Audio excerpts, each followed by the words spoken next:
तो last lecture में हमने sum and difference and multiplication and division वाला जो पार्ट था पोर्शन वो ऑलरेडी कर लिया है। अब हम आज आगे बढ़ते हैं पावर में, कि अगर आपके कोई फिजिकल क्वांटिटी है और उसके फॉर्मूला में अगर पावर सेट हो रही है ना, पावर वाला कोई फॉर्मूला है, तो हम उसमें उसके साथ कैसे डील करेंगे। तो फॉर एग्जाम्पल, अगर मान लो कि कोई ऐसा है z is equal to a square, है ना, ऐसा फॉर्मूला है, तो हम इसको कैसे डील करेंगे अगर इसके साथ डील करना है। तो क्या मैं इसको क्या ऐसे लिख सकता हूँ a इंटू ए। देखो ये भी तो सही है, और ये तो हो गया सीधा मल्टीप्लीकेशन। आप इसको समझ पा रहे हैं, है ना, ये क्या हो गया, आप सीधा मल्टीप्लीकेशन हो गया। और मल्टीप्लीकेशन के लिए तो मुझे पता है कि मल्टीप्लीकेशन में एरर क्या होती है। तो delta Z by Z last lecture में हम सीखे थे, delta A by A plus delta A by A, ये वाली, है ना। तो मतलब आप मान के चलो कि जो भी पावर है, पावर हमेशा आगे आ जाएगी ना। अगर मान लो फॉर जनरल एग्जांपल अगर मैं लूं, तो we can write z is equal to a raise to n, है ना। तो होगा क्या कि आपका जो n है वो आगे आ जाएगा, और डेल्टा ए बाई ए, तो z में जो एरर है delta z by Z is given by power जो है वो आपका आगे आ जाएगा, है ना। ये काम हो जाएगा। अब जैसे मैंने ये लिखा, तो आप इसको देखो 2 टाइम्स में लिख सकता हूँ उसको, तो 2 टाइम्स डेल्टा ए बाई ए, यही बात है, देख लीजिए लेफ्ट साइड और राइट साइड में, है ना। तो पावर को आगे करना है, ए स्क्वायर है तो 2 बार लिखा, ए क्यूब होगा तो 3 बार लिखता, तो 3 टाइम्स जुड़ जाता, तो 3 आगे आ जाता फिर से। तो अल्टीमेटली तो आगे कौन आ रहा है, पावर। तो अगर जनरलाइज मुझे लिखना है तो मैं उसको ऐसे लिख सकता हूँ, आपकी जो पावर है वो आगे आ जाएगी, और उसके बाद आपकी जो रिलेटिव एरर है ना इंडिविजुअल की, वो आप उसमें जोड़ दीजिए। तो देखिए अब जो रूल क्या कहता है, the relative error in a physical quantity raise to the power, है ना। कोई भी फिजिकल क्वांटिटी में अगर पावर वाली कहानी आ रही है, तो पावर के इज द के टाइम्स द रिलेटिव एरर, है ना। अगर ये मैंने जनरली एन पावर दिया है, वो के पावर की बात करें, अगर पावर के है उसके लिए बता रहे हैं। तो अगर आपके पास के पावर है तो के टाइम्स हो जाएगा, मतलब जैसे मैंने एन आगे ले लिया वैसे आप किसको आगे ले लीजिए, के को आगे ले लीजिए। तो के times the relative error in the individual quantities, है ना। तो फॉर एग्जाम्पल मैं आपको सिंपली एक एग्जाम्पल देकर बताता हूँ यहाँ पर। अगर आपके पास कोई फॉर्मूला है z is equal to A B divide by C, और ए की पावर p, इसकी पावर q और इसकी पावर r, है। तो आपको मुझे बताना है कि z में टोटल एरर कितनी होगी। तो आप देख पा रहे हैं कि ए बी मल्टीप्लीकेशन में और सी डिवाइड में। तो अब तक तो हम ऐसा सीखे कि मल्टीप्लीकेशन में हो और डिवाइड में हो तो पावर का जो है वो तो एडिशन होगा हमेशा ही। तो मैं क्या ऐसे लिख सकता हूँ, delta Z by Z is equal to power जो है वो आगे आ जाएगी, वो भी हमने सीखा। तो मैं लिखूंगा यहाँ पर delta A by A plus, यहाँ से क्यू आगे, delta B by B, capital B मान लीजिए, कोई बात नहीं, delta B by B plus R आगे आ जाएगा, है ना। एडिशन देखो डिवाइड में है तो भी पावर का वो एरर का हमेशा एडिशन होता है, हम सीखे हैं। तो आर जो पावर है, पावर भी आगे आ गई, और यहाँ पर मैं लिखूंगा डेल्टा सी बाई सी, लो खत्म, है ना। तो ये तो बहुत ही आसान है। अभी न्यूमेरिकल करेंगे एक तो आपको समझ में आ जाएगा, न्यूमेरिकल भी बहुत आसान है इसके, ठीक है। चलिए तो एक एग्जांपल लेते हैं इसका, तो आपको ज्यादा क्लियर हो जाएगा इसमें। आपको ही बताना है इसका एग्जांपल ये वाला। Find the relative error in the z if z is equal to a raise to 4। आपको z का एक फॉर्मूला दे दिया है फिजिकल क्वांटिटी का, वो ABCD से बना हुआ है। तो उसके साथ रिलेशन ऐसा है, a रेस टू 4, b की पावर 1/3, c की पावर कुछ नहीं तो 1 मैं कह सकता हूँ, और d की पावर जो है वो 3/2 है। तो बताओ z की रिलेटिव एरर कितनी होगी, डेल्टा z बाई जेड, कौन बताएगा। 4 then delta Sir, a upon k. Yes 4 times power जो है वो आगे delta A by A plus 1/3 1/3 power 1/3 आगे delta b by b. Delta B by B plus 1 है तो कुछ लिखने की जरूरत नहीं है, delta C by C plus 3/2 आगे delta D divide by D, तो खत्म, है ना। ऐसे एमसीक्यू आते हैं इनको, है ना। This is the one type of MCQ, है ना, कुछ है नहीं अलग। चलिए तो ये तो छोटा सा क्वेश्चन था, हो गया। अब मेन क्वेश्चन जो है आपका एग्जाम्पल नंबर 2.12, है ना, इसके ऊपर जाते हैं।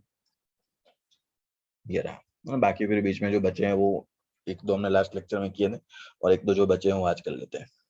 पहले सबसे पहले ये इंपॉर्टेंट क्वेश्चन कर लेते हैं, 12वें नंबर का क्वेश्चन एग्जाम्पल, बहुत ही इंपॉर्टेंट क्वेश्चन है ना। ये जेई नीट में भी एक क्वेश्चन आ चुका है, ये वाला फिक्स क्वेश्चन है ये, ऐसे क्वेश्चन जेई नीट तक पूछे गए हैं।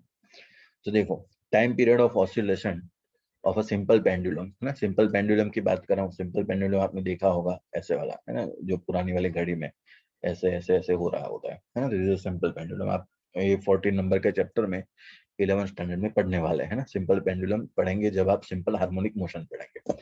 तो उसका जो टाइम पीरियड है वो ऐसे इस फॉर्मूला से डिफाइन किया जाता है, T is equal to 2 pi under root L by G, है ना।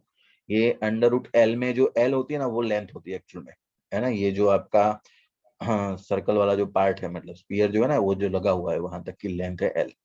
और जी होता है तो ग्रेविटेशनल एक्सेलरेशन, वो तो आप 9th स्टैंडर्ड में पढ़ चुके हैं, है ना। तो ये फॉर्मूला यहाँ से बना हुआ है। अब उसने ऐसा कहा है इसमें कि कुछ वैल्यूज आपको दी है, देखो measure value of L, length जो है वो 20 centimetre, known to a 1 mm accuracy. अब यहाँ पर थोड़ा ध्यान से देखना, 1 mm एक्यूरेसी जो होती है ना, वो मैंने आपको क्या कहा था कि एक्यूरेसी का मतलब ये मिनिमम इतना मेजर कर पाता है।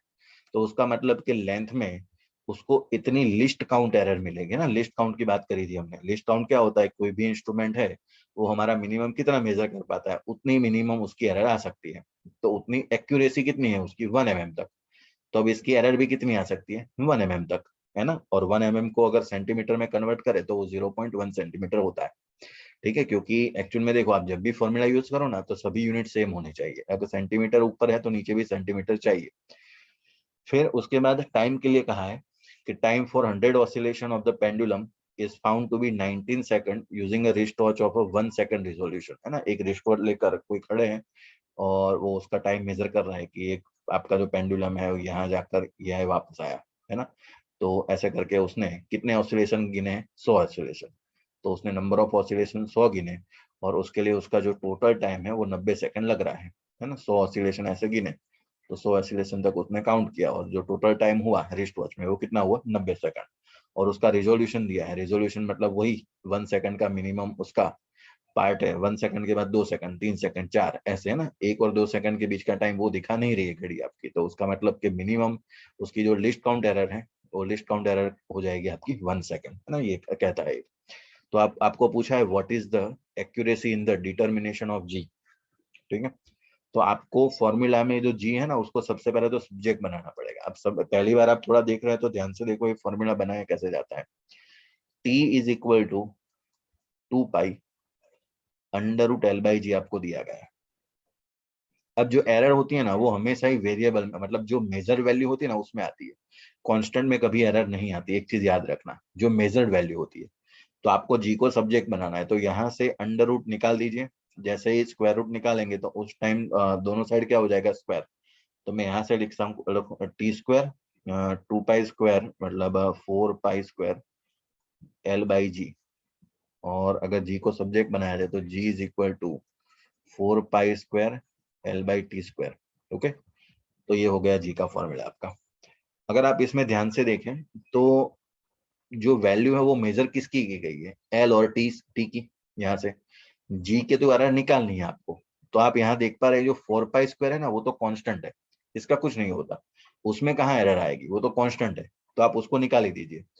अब आपका फॉर्मूला क्या बनेगा, देखिए ध्यान से, delta G divide by G is equal to, L है तो मतलब डेल्टा एल बाई एल लिखूंगा प्लस, अब टी स्क्वायर है तो पावर आगे आ जाएगी, आगे ही सिखा हमने, मैं लिखूंगा डेल्टा टी बाई टी, खत्म।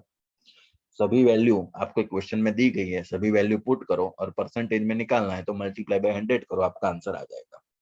ठीक है। अब हम देखेंगे यहाँ पर कि जो डेल्टा टी बाई टी है ना उसको थोड़ा मॉडिफाई किया गया है। बाकी आप ये फॉर्मूला याद रख लोगे तो भी चलेगा, लेकिन आपको कंसेप्ट क्लियर होना चाहिए उसका, है ना, डेल्टा टी बाई टी वाला। तो डेल्टा टी होता क्या है, सबसे पहले तो नॉर्मली टी की बात करूं तो टी जो है ना आपका टाइम पीरियड है। अब टाइम पीरियड कैसे निकाला जाता है, तो टाइम पीरियड निकालने का तरीका ये होता है कि आपने टोटल टाइम कितना लगाया, है ना।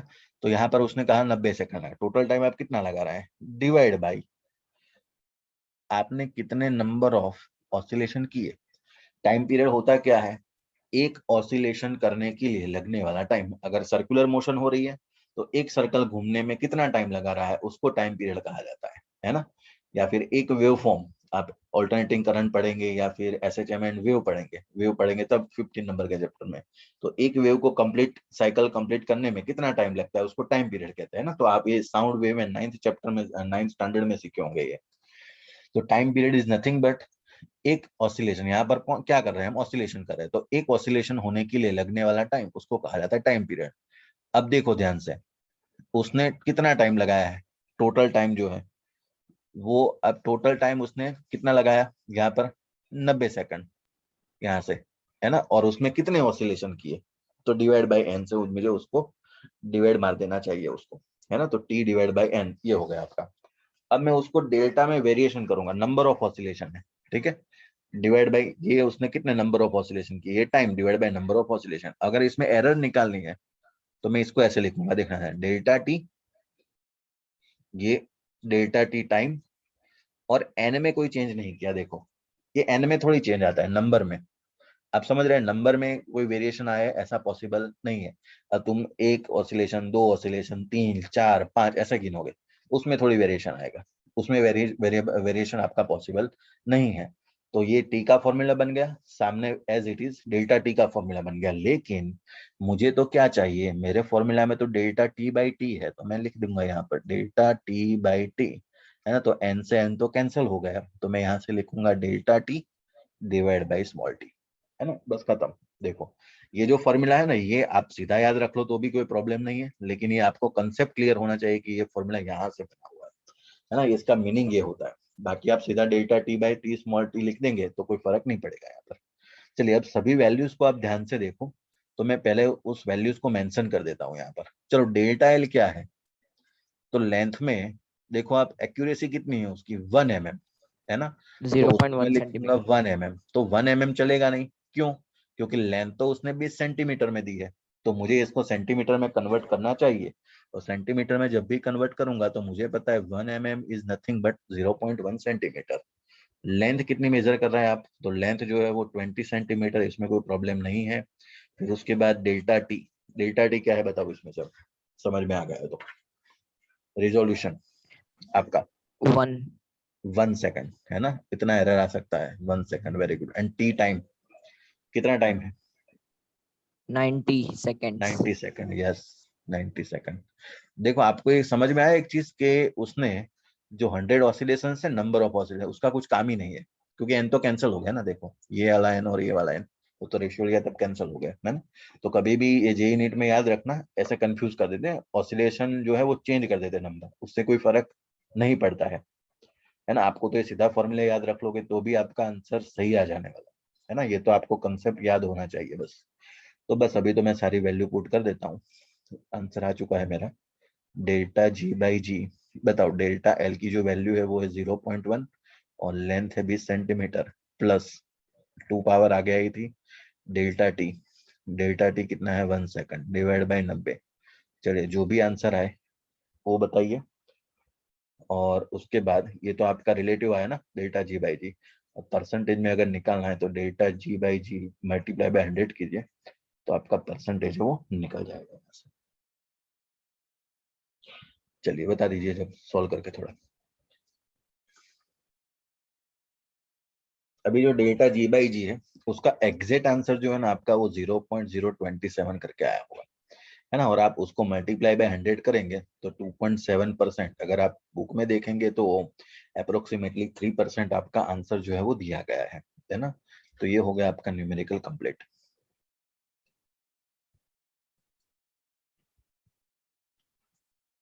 चलिए अब एक दो न्यूमेरिकल प्रैक्टिस के लिए देखते हैं। चलिए बहुत ही बढ़िया क्वेश्चन आपकी स्क्रीन के ऊपर, जरा ट्राई कीजिए और मुझे बताइए इसका आंसर कैसे निकालेंगे।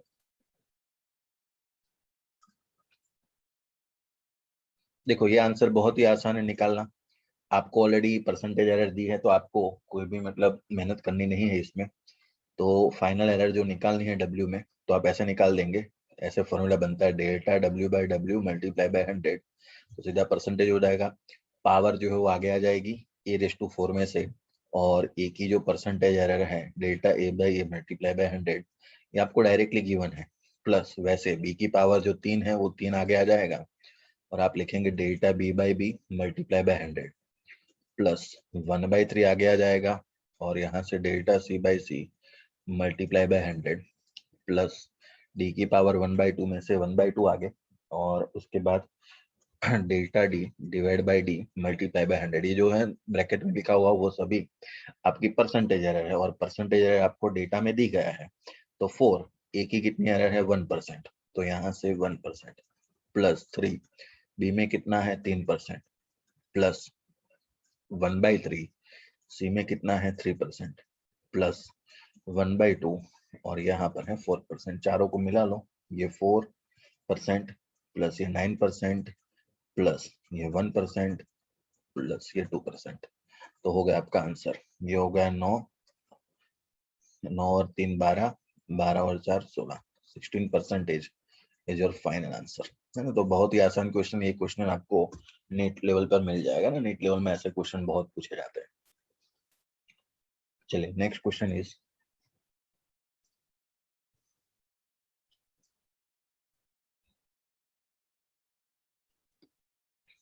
चलिए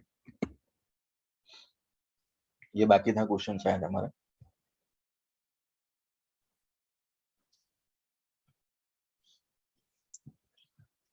ना मैं थोड़ा आपको हिंट दे देता हूँ इसमें। In an experiment to determine the density of a sphere, percentage error in the measurement of a mass and the radius is 0.26% and 0.38% respectively. So the percentage error in the determination of its density निकालनी है, और एक sphere है ना, determine the density of a sphere। तो density का formula क्या होता है बताइए पहले तो, what is the formula of density? आगे आ चुका है, density is nothing but mass per volume, okay. अब मास जो है वो m एज इट इज रहने दो, डिवाइड बाय स्फीयर का वॉल्यूम क्या होता है बताइए, what is the value of formula for the volume of sphere? 4/3 pi R cube. 4/3 pi R cube, very good. अब यहाँ पर जैसे हमने एरर के बारे में देखा था, तो परसेंटेज एरर का फॉर्मूला क्या बन जाएगा, delta rho by rho multiply by 100 is equal to delta m by m multiply by 100 plus, अब देखो जैसे मैंने आगे भी कहा था आपको कि आपका जो कांस्टेंट होता है उसमें कभी भी एरर कैलकुलेट नहीं करते उसमें, तो 4/3 पाई क्या कुछ होगा नहीं, इसमें r क्यूब है तो उसमें से मुझे 3 आगे लेना चाहिए, और डेल्टा r/r मल्टीप्लाई बाय 100 लिखना चाहिए ना, पावर आगे आ जाएगी। एरर का तो सम ही करना है, तो m और r का सम हो चुका है। डेल्टा m मतलब मास में जो एरर है वो मास में 0.26% है, यहाँ पर प्लस लिखा जाएगा 3 इंटू आर में परसेंटेज है आपके 0.38%। बता दीजिए फाइनल आंसर।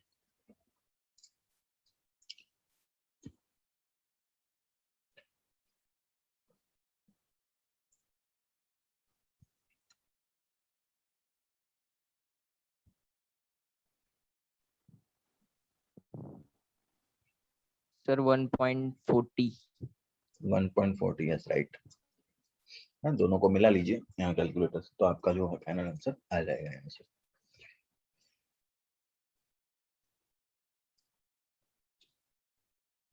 ये भी हो गया था, ये भी हो गया था, चलो ओके, सब कुछ खत्म, ये भी खत्म, okay. Next topic is significant figures. अब थोड़ा यहाँ पर ध्यान रखना, देखो सिग्निफिकेंट फिगर्स जो है आप केमिस्ट्री में अगर नहीं पढ़े तो पढ़ेंगे, या फिर जिसने पढ़ लिया है ना, तो उनको पहले से आता होगा ये। देखो दोनों में जो रूल है वो सेम होते हैं, केमिस्ट्री में भी ले लो फिजिक्स में ले लो। सिग्निफिकेंट फिगर्स एक्चुअल में साइंटिस्ट ने बनाई है, तो साइंटिस्ट तो केमिस्ट्री फिजिक्स सब में मिलकर बनाई हुई है ना, क्योंकि जो वैल्यूज होती है, रीडिंग जो होते हैं, है ना, तो रीडिंग लेने में जो दिक्कत आ रही थी ना, जैसे मैंने कहा था ना कि अलग अलग वो सिस्टम चल रहे थे, वैसे रीडिंग की वैल्यू में भी अलग अलग ट्रेंड चल रहा था। तो उन्होंने क्या किया, एक सिग्निफिकेंट फिगर्स करके एक पूरा टॉपिक ही बना लिया है पूरा, कि हाँ हम ऐसे ही फिगर जो है, वैल्यू जो है उसको ऐसे ही लिखेंगे बस, है ना। तो सिग्निफिकेंट फिगर जो है उसका कोई डेफिनेशन अगर आप ध्यान से देखो तो वो डेफिनेशन आपको समझ में नहीं आएगा। एक सिंपल सा उसका मैं एक वर्ड में कन्वर्ट करके रखा है कि सिग्निफिकेंट फिगर्स जो होती है वो ऐसी फिगर्स, मतलब ऐसे नंबर्स है जो मेरे काम के हैं, आप ऐसे मानो, है ना, जो मेरे काम के नंबर होते हैं उसको कहा जाता है सिग्निफिकेंट फिगर्स। फिर उसके रूल है, अब आपको करना तैयार बस रूल ही है। अब इतने रूल अगर आ गए आपको, तो आगे का पूरा जो टॉपिक है ना, पूरे का पूरा टॉपिक वो समझ में आ जाएगा, है ना। बाकी कुछ नहीं है, सबसे आसान टॉपिक यही है सिग्निफिकेंट फिगर्स, बस एक ही बार में विथ एग्जांपल हम लेते जाएंगे तो आपको ये समझ में आता जाएगा, कोई प्रॉब्लम नहीं है, और उसकी प्रैक्टिस भी कर लेंगे हम उसके साथ।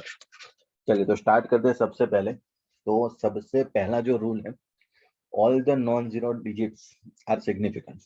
अब देखना ध्यान से, ये रूल का एग्जांपल उसने कहा ऐसे है कि कभी भी आपको नॉन जीरो नंबर दिखाई दे कोई भी, तो वो हमेशा ही सिग्निफिकेंस नंबर में कंसीडर करना ही है हमें। ठीक है, चलिए तो स्टार्ट करते हैं फॉर एग्जांपल इसका। अब आपको ये पूरा वर्ड पढ़ने की भी जरूरत नहीं, उसके बाद आप जो पीछे में एग्जांपल लिख रहा हूँ ना वो भी आप एक बार देख लेंगे ना तो भी समझ में आ जाएगा। मैंने एक नंबर ऐसा लिखा 124/6, ये वाला 1246 नंबर। इसमें आप देख पा रहे हैं कि सभी के सभी नंबर क्या यहाँ पर नॉन जीरो है, जीरो कोई भी नहीं है।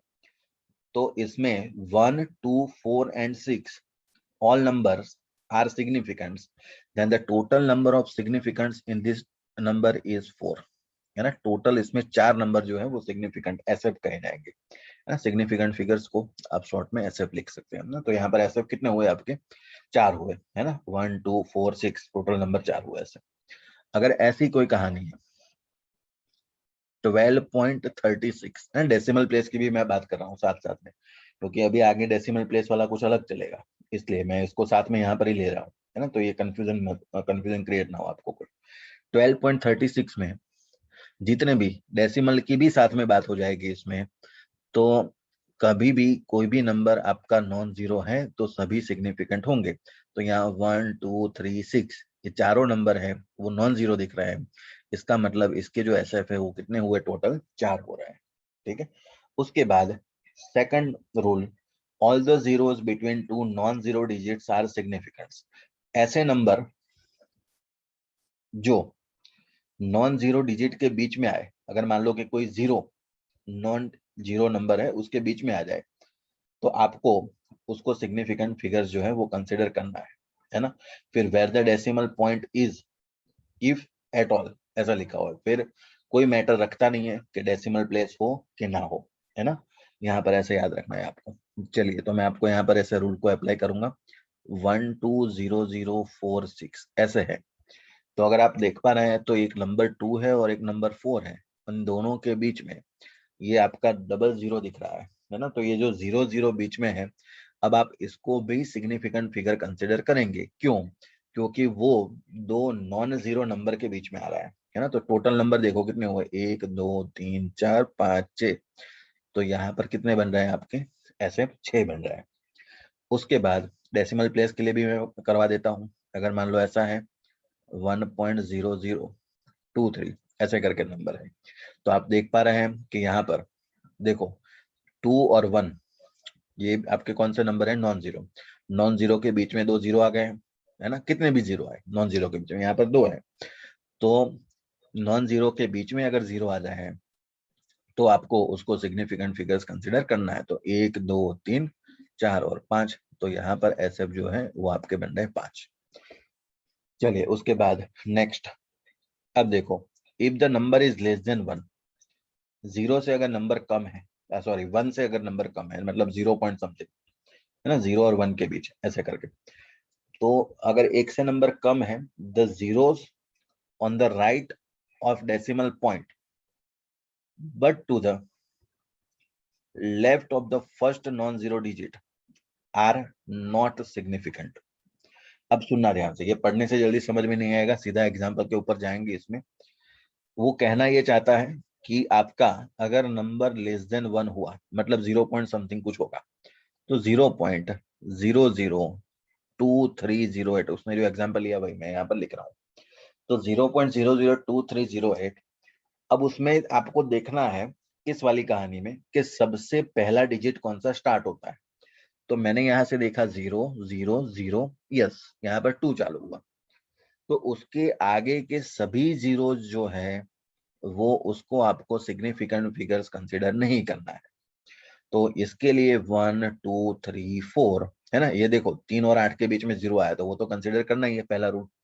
तो 2, 3, 0, 8 मेरे लिए 4 नंबर हो रहे हैं यहाँ पर। तो यहाँ पर जो आपके सिग्निफिकेंट फिगर्स हैं वो यहाँ पर 4 बनेंगे। क्लियर? फिर से बता रहा हूँ, ये रूल आप ध्यान से देख लेना। डेसिमल प्लेस की बात करा है, लेस देन 1 नंबर की, मतलब 0 पॉइंट समथिंग जो भी नंबर आए, जब तक आपका डिजिट स्टार्ट ना हो, है ना, ऐसे याद रख लो, जब तक आपका डिजिट कोई भी नॉन जीरो नंबर स्टार्ट ना हो उसके पहले जितने भी जीरो है वो सभी जीरोस आपके जो है वो सिग्निफिकेंट फिगर्स कंसिडर नहीं किए जाएंगे, है ना। तो यहाँ पर आप देख पा रहे हैं, तो इस वाले एग्जाम्पल में आपके जो सिग्निफिकेंट फिगर्स हैं वो 4 रहे। द टर्मिनल और trailing zeros in a number without a decimal place are not significant. बहुत ही आसान रूल। अगर मान लो मैं ऐसे लिख रहा हूँ 452,0,0,0,0, ये मैंने लिख दिया, है ना, ये वाला without a decimal point, decimal point है नहीं कहीं पर। और ट्रेलिंग जीरोस मतलब पीछे आने वाले जीरोस, है ना। तो पीछे आने वाले जीरोस जो है वो आपके कंसीडर नहीं किए जाएंगे किसके अंदर, तो सिग्निफिकेंट फिगर्स के अंदर। इसका रीजन में मैं बताऊंगा। इसका रीजन ये है कि आप पहले तो ये जीरो निकाल दीजिए। पहले तो 1 2 3 4 ये तो नहीं गिने जाएंगे, तो बचे कौन, 1 2 3, मतलब 3 नंबर बचे आपके ना ऐसे। तो इस नंबर में अगर आप एसएफ ढूंढने जाएंगे तो इसके जो एसएफ है वो सिर्फ और सिर्फ 3 मिलेंगे। अब इसका जो साइंटिफिक रीजन है वो मैं बताता हूँ आपको, है ना। अब ये जो इक्वेशन है ना, ये सॉरी नंबर जो है ना, इसको आप इसके पावर में अगर कन्वर्ट करेंगे तो देखना ध्यान से, 1 2 3 4 5 6, इसको मैं ऐसे भी लिख सकता हूँ 4.52 मल्टीप्लाई बाई 10⁶, है ना। ये उसको मैं ऐसे लिख देता हूँ, है ना। ये मैं ऐसे भी लिख सकता था इसको। तो 10 की पावर में जो भी होता है ना, प्लस हो या फिर माइनस हो, याद रखना है ये 10 की पावर में जो भी हो, एक रूल बनाया गया है। तो ये कभी भी एसएफ में कंसिडर नहीं होता है। ये इसका ऑल्टरनेटिव मैं आपको फॉर्म बता रहा हूँ, है ना। ये बुक में नहीं है, ये इसका ऑल्टरनेटिव फॉर्म है कि 10 की पावर में जो भी हो उसको हम कंसिडर नहीं करते हैं। तो अब आप सीधा यहाँ पर देख पा रहे हैं कि 4.52, तो मुझे 3 एसएफ यहाँ से भी दिख रहे हैं, है ना। तो ये हो गया कंसिडरेशन इसका, है ना। तो आप वो सामने लेफ्ट साइड में रूल पढ़िए, राइट साइड में आप उसके एग्जाम्पल देखिए। एग्जाम्पल से आपको तुरंत ये समझ में आ जाएगा ना कैसा। उसके बाद हम प्रैक्टिस करेंगे, तो प्रैक्टिस में और भी ज्यादा आपको ये क्लियर होने वाला है।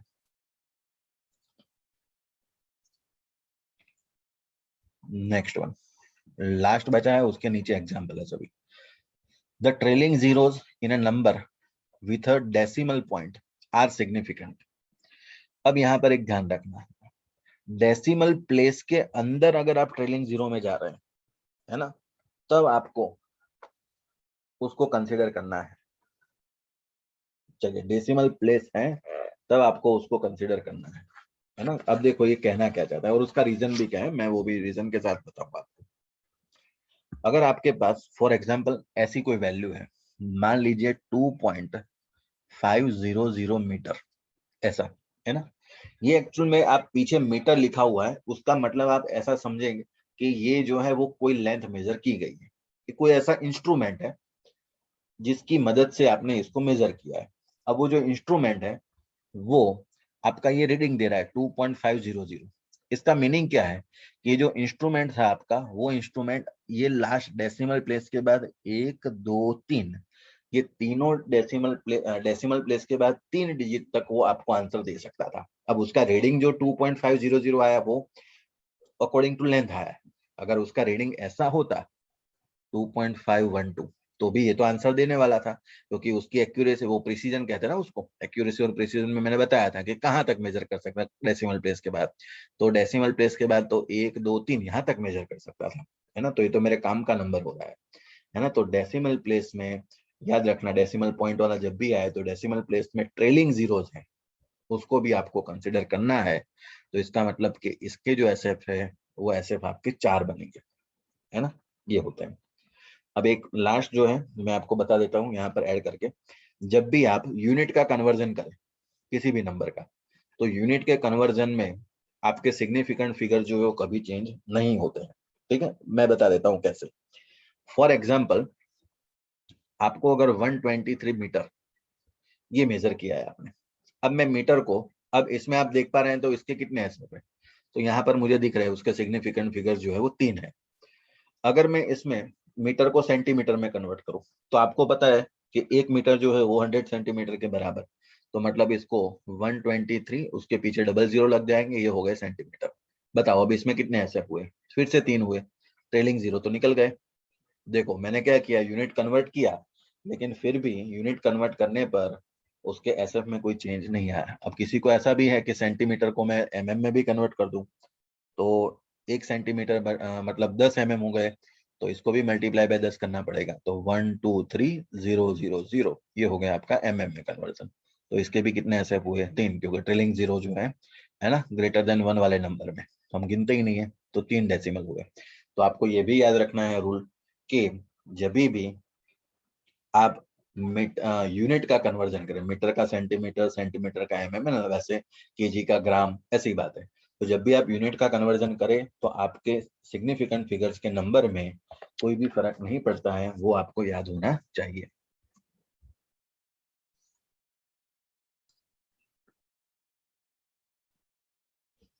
चलिए, आपके पास 2 एग्जाम्पल हैं, तो अब तक हमने जो रूल लगाए हैं, जो सीखे हैं, उसको हम अप्लाई करने वाले हैं।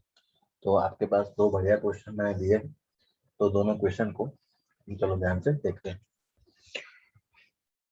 पहले देखिए क्वेश्चन, ये वाला लेफ्ट साइड में खत्म कर देते हैं, उसके बाद राइट साइड का क्वेश्चन करते हैं। बताइए पहले में कितना एसएफ? 1 1 है ना, एक एक करके दोनों बोलिए। 0.00, तो मैंने कहा पहला डिजिट ना आया, मैंने रूल भी आपको कंफर्म करवा दूंगा एक बार, तो वो भी आपको याद हो जाए।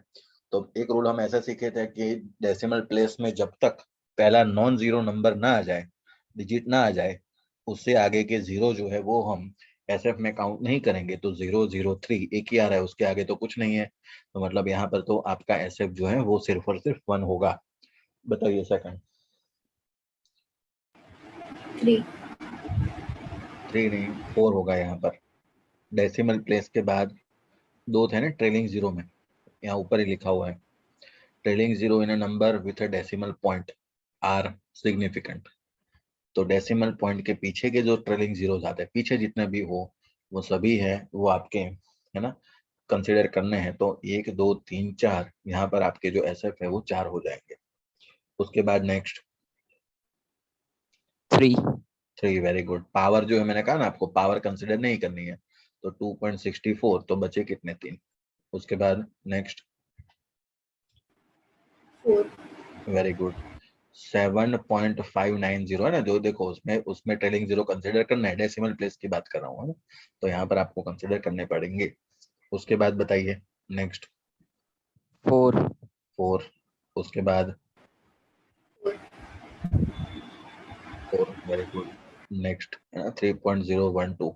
देखो दो नॉन जीरो नंबर है, उसके बीच में जीरो आया तो वो भी तो काउंट करेंगे हम, है ना, और 10 टू द पावर -4 है, वो तो हम कंसिडर करते ही नहीं इसको। तो 1 2 3 4, तो बचे 4, है ना। चलिए राइट साइड में आ जाइए। बताइए पहला ए। 1 1, very good. Second 3 3, very good. Third 4 4, yes. Next 4 very good. उसके बाद 4 4, वेरी गुड। उसके बाद 4 वेरी गुड 4, मतलब समझ में आ गया, क्लियर आपको, है ना, सभी आंसर राइट है आपके, है ना। देखो नेक्स्ट डी ई एफ वाले है ना, वो एक बार ध्यान से देख लो फिर से, आंसर सही है सबके, मैं आपको एक्सप्लेन भी कर देता हूँ उसको। 6.302 जूल है, तो मतलब डेसिमल प्लेस के बाद जो टर्मिनेटिंग जो जीरोस होते हैं ना, ट्रेलिंग जीरो, उसको हम कंसिडर करते हैं। उसके बाद इसमें ई वाले में भी ऐसा है, ई वाले में तो 6 और 3 के बीच में जीरो है ना, तो वो तो मैं कंसिडर करूंगा, है ना, ये सामने वाला क्वेश्चन ही है। तो फिर उसके बाद यहाँ पर देखो 0.000 है ना, तो डिजिट कहाँ चालू हुआ? यहाँ पर 6, उसके आगे के जो है वो तो कैंसिल हो जाएंगे सभी, है ना, तो वहां से गिनना शुरू करेंगे। तो 1 2 3 4, तो यहाँ पर सिर्फ और सिर्फ 4 बचते हैं, है ना, तो ऐसे हम इसको कैलकुलेट करेंगे। अब ये सिग्निफिकेंट फिगर्स हमें क्लियर हो गए हैं, तो अब इसको यूज कहाँ करेंगे, आपको वही क्वेश्चन होगा कि इसको यूज कहाँ करेंगे। तो अब इसकी एप्लीकेशन आने वाली है, तो एप्लीकेशन पढ़ते हैं इसकी, हम कहाँ पर इसको यूज करेंगे। उससे पहले हम एक छोटा सा टॉपिक खत्म कर लेते हैं, rounding off the uncertain digit. ये आप सीख चुके हैं, राउंडिंग ऑफ आपके लिए एक ही टॉपिक नया है इसमें, है ना, आप वो सीख चुके हैं। 5 से ज्यादा हो तो आगे वाले में एक ऐड कर दो, 5 से कम हो तो आगे कुछ मत करो, हाँ, लेकिन 5 हो तो क्या करें वो आप सीखे नहीं है अब तक, है ना, तो वो आज सीखेंगे आप। चलिए, तो राउंडिंग ऑफ रूल समझ लेते हैं पहले, और फिर उसके बाद सिग्निफिकेंट फिगर जो हम सीखे उसकी एप्लीकेशन देखेंगे। चलिए आ जाइए। सबसे पहला जो रूल है वो है आपका कि अगर आपका जो भी मतलब आप राउंडिंग ऑफ जहां से करना स्टार्ट करें, जो नंबर आपको राउंडिंग ऑफ करना है, मतलब जो नंबर आपको निकालना है, राउंडिंग ऑफ करना है, उसका मतलब कि मुझे डेसिमल पॉइंट के बाद, फॉर एग्जांपल यहाँ पर ऐसे है, देखो 10.743 है ना। अब मुझे आंसर जो है ना वो 3 ही डिजिट में चाहिए। 3 डिजिट मतलब कौन, ये पहला, ये दूसरा और ये तीसरा, 1 2 3 है ना। तो मुझे चौथा नंबर निकाल देना है। अब चौथा नंबर है ही यहाँ पर 4, तो 4 जो है वो कौन सी कैटेगरी में आएगा, तो वो जो है लेस देन 5 की कैटेगरी में आएगा ना। 3 कैटेगरी होती है, लेस देन 5, ग्रेटर देन 5 और इक्वल टू 5। तो ये कौन सी कैटेगरी में आ रहा है, लेस देन 5 की। तो अगर जब भी लेस देन 5 आए, तो लेस देन 5 जब भी आए तो आपको आंख बंद करके कुछ भी करना नहीं है, उस नंबर को ही उड़ा दो सीधा, खत्म। कुछ भी आगे पीछे कुछ ऐड करने की जरूरत नहीं है। तो ये जो आंसर है आपका सीधा 10.7 होकर खत्म, ये हो गया है ना। तो लेस देन 5 वाला तो आसान रूल है, वो आप पुराने मतलब 8 9 स्टैंडर्ड में वहां पर सीखे हुए। ग्रेटर देन 5 वाला भी आप सीखे हुए, देखना ध्यान से। फॉर एग्जाम्पल ये क्या लिया हुआ उसने, 10.68 सेंटीमीटर। अब मुझे फिर से 3 ही डिजिट तक का आंसर चाहिए, है ना।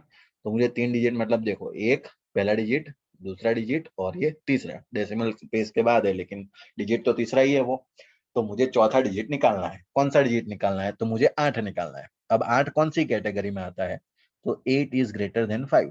तो ग्रेटर देन 5 वाली कैटेगरी में आए, तब आपको जो उसके आगे जो नंबर निकाल रहा है, मतलब 8 निकाल रहा है, तो उसके आगे वाले नंबर में एक ऐड कर दो, +1 कर दो। तो ये आपका जो आंसर है वो हो जाएगा 10.7, खत्म, है ना। ये तो आप मतलब इतना तो सीख चुके हैं, इसमें कोई बड़ी बात नहीं है। तब मेन जो है ना रूल नंबर 3, वहां पर थोड़ा फोकस करना, ये आपके लिए नया है। अगर इक्वल टू 5 आ जाए तो क्या करेंगे। अब देखो ध्यान से, दो तरीके होते हैं इक्वल टू 5 आने के। देखो फॉर एग्जांपल उसने जो लिया है ना वही ले लेते, 10.45 सेंटीमीटर, और दूसरा जो है वो 10.55 सेंटीमीटर है। दो रीडिंग उसने ली है। इसमें फिर से आपको बता रहा हूँ कि 3 डिजिट तक आपको राउंड ऑफ करना है, तो मुझे चौथा डिजिट जो है वो निकालना है दोनों में। तो सबसे पहले ऊपर वाले में देखते हैं क्वेश्चन में, तो ये चौथा मतलब 5 निकालना है ना। तो 5 नंबर निकालना है, तो इक्वल टू 5 वाली कैटेगरी आ गई 3 कैटेगरी में से। तो आपको इसमें सीधा जोड़ नहीं देना है आगे वाले नंबर में, आपको उसका आगे वाला नंबर देखना है। तो इसमें आगे वाला नंबर कौन है, 4। ये आगे वाला नंबर देखो कौन सा नंबर है, 4। तो ये जो आगे वाला नंबर होता है ना, उसकी दो पॉसिबिलिटी होती है। एक तो वो इवन हो सकता है या फिर वो ऑड हो सकता है ना। अगर जो नंबर इवन है तो आपको उसको कुछ करना ही नहीं है, अनचेंज छोड़ दो उसको एज इट इज। तो मैं इसका आंसर लिखूंगा 10.4 सेंटीमीटर, खत्म, है ना। मैं फिर से बता रहा हूँ, अगर जब भी 5 निकालना है नंबर, तो आपको उसके आगे वाला नंबर देख लेना है लेफ्ट साइड में। और वो जो नंबर है वो दो कैटेगरी का हो सकता है, एक तो इवन हो सकता है या फिर ऑड हो सकता है। अगर आपको इवन दिख जाए तो वो अनचेंज छोड़ देना है, मतलब उसको टच भी नहीं करना है, एज इट इज उसको छोड़ दो। तो 10.4 उसका आंसर। नेक्स्ट क्वेश्चन में देखिए, तो नेक्स्ट में आप देख रहे हैं ये 5 निकालना है आपको, 3 डिजिट तक मुझे राउंड ऑफ करने के लिए कहा गया था इसमें। तो 1 2 3 5 निकालना है, उसके आगे का नंबर मैं देखूंगा, तो मेरे लिए तो ये भी नंबर 5 है। तो 5 किस में आता है, तो 5 ऑड में आता है। तो जब भी ऑड आए तो उसके आगे वाले नंबर में +1 करो, उसके आगे वाले नंबर में क्या करो, +1। तो इसमें +1 जोड़ दो, तो आपका जो आंसर है वो 10.6 सेंटीमीटर जो है वो यहाँ से निकल जाएगा। ठीक है, ये रूल आपके लिए नया है थोड़ा, है ना। बाकी तो आप ऑलरेडी 2 रूल है वो सीख चुके हैं। अब आपको दो बहुत ही इंपॉर्टेंट रूल पढ़ने हैं, rules for arithmetic operation with significant figures. अब सिग्निफिकेंट फिगर्स जो है ना वो आप ऑलरेडी बढ़िया से सीख चुके हैं। अब वहां इसको कहाँ पर आप अप्लाई करेंगे इसको, है ना। जैसे मैंने कहा इसकी एप्लीकेशन क्या है, तो एप्लीकेशन सीखनी है।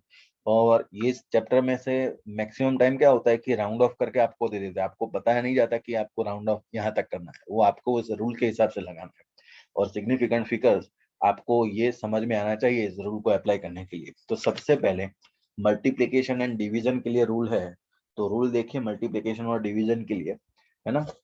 तो आपको दोनों के लिए सेम रूल है, मल्टीप्लीकेशन हो या फिर डिवीजन हो, फिर एडिशन हो या सब्सट्रैक्शन, दोनों के लिए भी सेम। तो मतलब आपको तो ये पेयर ही याद रखनी है। तो चलिए सबसे पहली पेयर जो है आपकी मल्टीप्लीकेशन एंड डिवीजन के लिए, है ना। तो आप सेंटेंस बाद में पढ़ना, पहले एक एग्जांपल से देख लीजिए। मैं इसको डिवाइड मारता हूँ। आपको कोई डेंसिटी जो है ना, ये फॉर एग्जाम्पल बुक की एग्जाम्पल की बात कर रहा हूँ मैं, आपको कोई डेंसिटी काउंट करनी है, तो मास पर वॉल्यूम आपको पता है।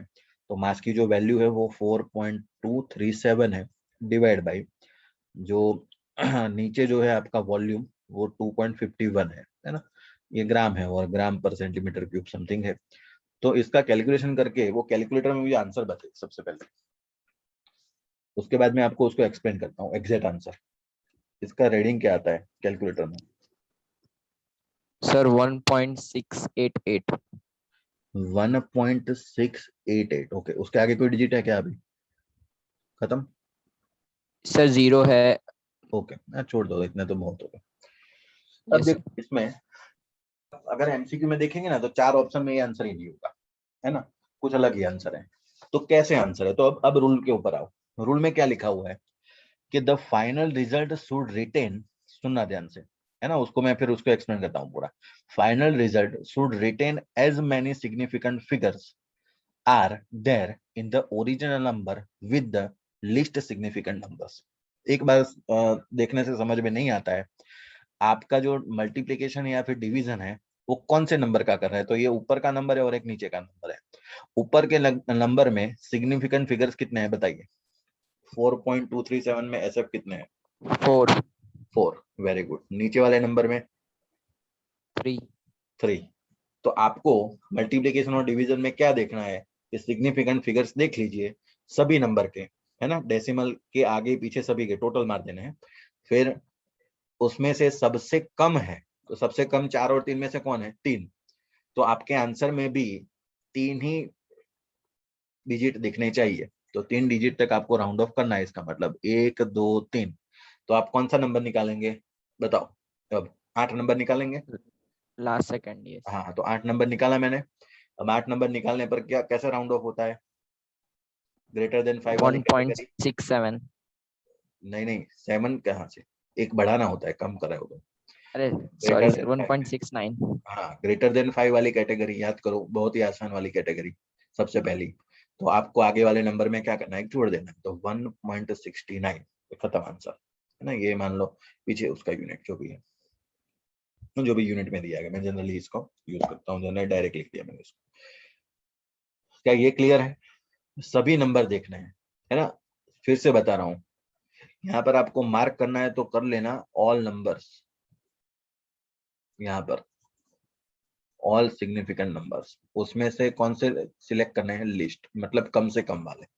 देखने कितने हैं? सभी के सभी एसएफ देखने हैं। उसमें सबसे कम एसएफ है उतने में आपका आंसर होना चाहिए, ऐसा कह रहा है। सेकंड में देखना, अब सेकंड में अब ध्यान से देखना थोड़ा। अब मैं आपको यहाँ पर ऐसा बता रहा हूँ कि फॉर एग्जाम्पल, है ना, समीशन और सब्सट्रैक्शन दोनों में, एडिशन या सब्सट्रैक्शन दोनों में आपका जो रूल है वो सेम लगेगा। तो फॉर एग्जाम्पल मैं ऐसा लेता हूँ 436.32, है ना, कोई वेट है इतना ग्राम है, उसमें और ये जोड़ना है आपको 227.2 ग्राम, ये जोड़ना है। और उसके बाद 0.301 ग्राम इतना जोड़ना है, और तीनों को आपको ऐड करना है। ऐड करके मुझे आंसर बताइए, एग्जैक्ट आंसर बताना है इसका। सर 663 एक मिनट, 663.821, 821। यस, है ना, इतना आंसर आ रहा है। अब ये जो है वो तो आपका मतलब पूरा आंसर आया। अब एडिशन और सब्सट्रैक्शन का रूल क्या कहता है, अब सुनना ध्यान से। The final result should retain as many decimal place as are in the number with the least decimal place. Left side वाला रूल फिर से देखो, मैंने ऊपर लिखा हुआ है ऑल नंबर लिखने हैं आपको, उसमें से लिस्ट निकालना है। राइट साइड वाले में एडिशन और सब्सट्रैक्शन में आपको डेसिमल प्लेस के बाद के एसएफ देखने हैं सिर्फ। तो पहले में डेसिमल प्लेस के बाद कितने एसएफ है? पहले नंबर में डेसिमल प्लेस 2। के बाद ही देखो सिर्फ 2, वेरी गुड। सेकंड में 1। 1, तीसरे में 3। 3। तो आपका जो आंसर है ना वो देखो, उसने क्या लिखा हुआ है? लीस्ट डेसिमल प्लेस, मतलब कम से कम कितना है? 1। तो आपके आंसर में भी डेसिमल प्लेस के बाद कितने नंबर होने चाहिए? सिर्फ और सिर्फ 1। तो कौन सा नंबर हटाना चाहिए मुझे इसमें से? 2। 2 1 ना, डेसिमल प्लेस के बाद मुझे एक ही नंबर चाहिए, मुझे 8 चाहिए। 2 को हटाऊंगा। अब 2 को हटाऊंगा मतलब कौन सी कैटेगरी? लेस देन 5 वाली के ग्रेटर देन 5 वाली? less than less 5. देन तो 5। तो लेस देन 5 में क्या सीखे हैं, अनचेंज, कुछ भी करना नहीं है, एज इट इज छोड़ दो, तो 663.8 योर आंसर, ये होगा आंसर। तो लेफ्ट और राइट साइड एक बार फिर से देख लेना, कंफ्यूजन क्रिएट ना हो, है ना। यहाँ पर आपको देखना है, मैं लिख भी देता हूँ स्टार करके, आफ्टर डेसिमल प्लेस, आपको आफ्टर डेसिमल प्लेस और उसमें से कितने सिलेक्ट करने हैं, तो लिस्ट कम से कम वाले सिलेक्ट करने हैं, और यहाँ पर ऑल नंबर में से करने हैं, है ना। तो दोनों में ये फर्क है, तो ये क्लियर कर लीजिए पहले तो।